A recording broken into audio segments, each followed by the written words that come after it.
Le Seigneur soit avec vous.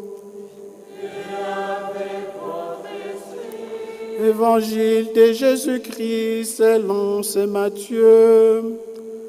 Gloire à toi. Le royaume des cieux est comparable à un homme qui a semé du bon grain dans son champ.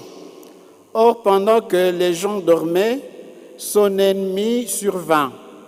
Il sema de l'ivraie au milieu du blé et s'en alla. Quand la tige poussa et produisit l'épi, alors l'ivraie apparut aussi. Les serviteurs du maître lui dirent: Seigneur, n'est-ce pas du beau grain que tu as sémé dans ton champ? D'où vient donc qu'il y a de l'ivraie? Il leur dit: c'est un ennemi qui a fait. Le serviteur lui dit: alors, veux-tu que nous allions la lever? Il répond: de peur qu'en enlevant l'ivraie, vous n'arrachiez le blé en même temps. Laissez pousser jusqu'à la moisson. Et au temps de la moisson, je dirai au moissonneur: enlevez d'abord l'ivraie pour la brûler, entrez-les dans mon grenier. Acclamons la parole de Dieu.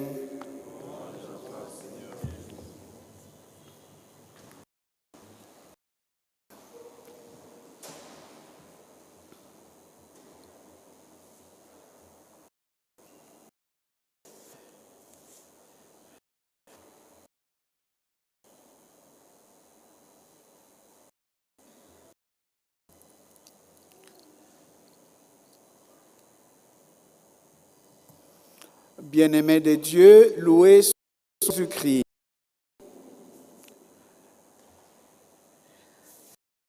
Laissez-les ensemble la moisson.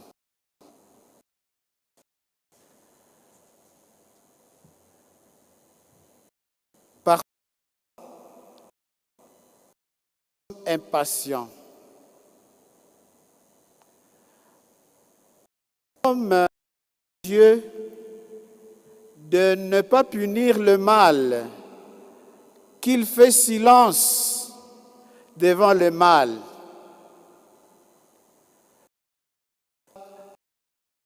C'est de la part de Dieu que cela peut se faire comme ça. Nous les hommes, nous ne sommes pas comme Dieu a sa façon de voir et de juger. Nous les hommes, nous sommes des hommes. Nous avons notre façon de voir les choses. Dieu, dans sa nature, il est patient. Nous ne sommes pas patients. Dans la première lecture, l'auteur nous fait voir les choses que Dieu voit de sa façon. La patience envers les autres. Surtout en pauvres, les pécheurs, c'est-à-dire les pauvres d'esprit. Ceux-là qui n'arrivent pas à nous satisfaire et que nous jugeons mal et que nous critiquons, Dieu C'est pour qu'il y ait la conversion. C'est pour accorder aux pécheurs la chance, les temps de se convertir, les temps de changer. Avec cette parabole des livrets et du blé, Dieu nous invite à comprendre comme lui comprend les choses. En effet, l'ivraie et le blé, pour ceux qui ont fait les champs, ou ceux qui ont déjà été dans les champs de blé ou les champs de riz, ils ressemblent à la salade. À partir de les distinguer. Alors,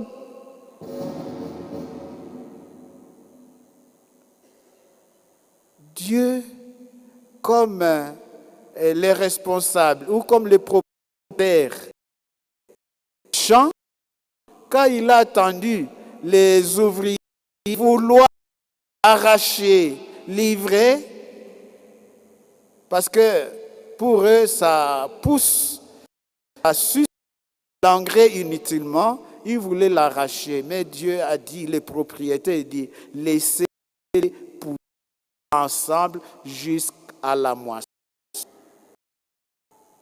Parce que ce n'est pas facile de savoir distinguer le blé. Ce n'est pas facile. Dans cet évangile, nous sommes invités à deux vertus, le discernement et la patience. Savoir discerner. Est-ce que tu as des vertus pour voir? Ces vertus peuvent manquer aux gens qui se hâtent pour agir à chaud, qui vont vite à besogne, qui jugent vite et qui agissent vite. Et parfois, ils arrivent au regret. Arracher directement l'ivraie du chat, ce n'est pas ça. Il ne faut pas arracher directement l'ivraie. Laissez les deux ensemble. L'homme s'indigne face au mal.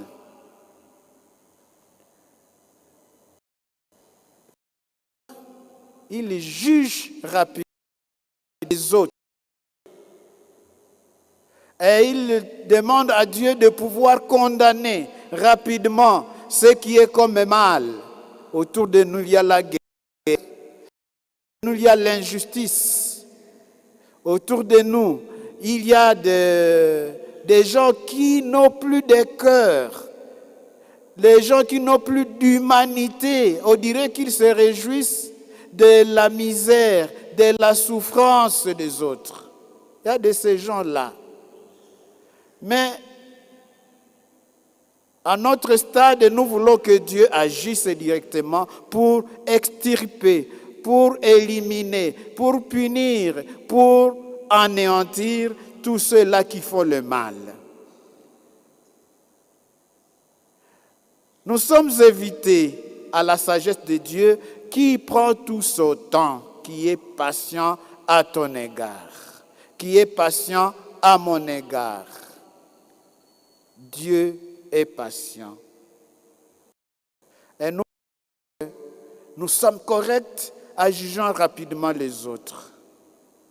Celui-là qui est mauvais, il peut être mauvais demain. Celui-là, il peut être bon le 3e jour, le 4e jour. Les mauvais aujourd'hui ne le seront pas nécessairement jusqu'à la fin des temps. L'homme est changeant. L'homme peut changer. Aujourd'hui, il peut être mauvais, demain, il peut être bon. Tel peut être peut-être aussi bon, demain, peut-être qu'il va être mauvais. Nous avons un exemple dans la Bible. Jésus, il avait appelé Matthieu. Matthieu qui était publicain, d'impôts, qui travaillait de connivence avec l'autorité romaine qui fait souffrir le peuple. Ceux-là ils étaient comme des païens. Mais Jésus, en passant à son bureau, il avait appelé. Et il a été suivant du premier évangile que nous connaissons, l'évangile selon saint Matthieu.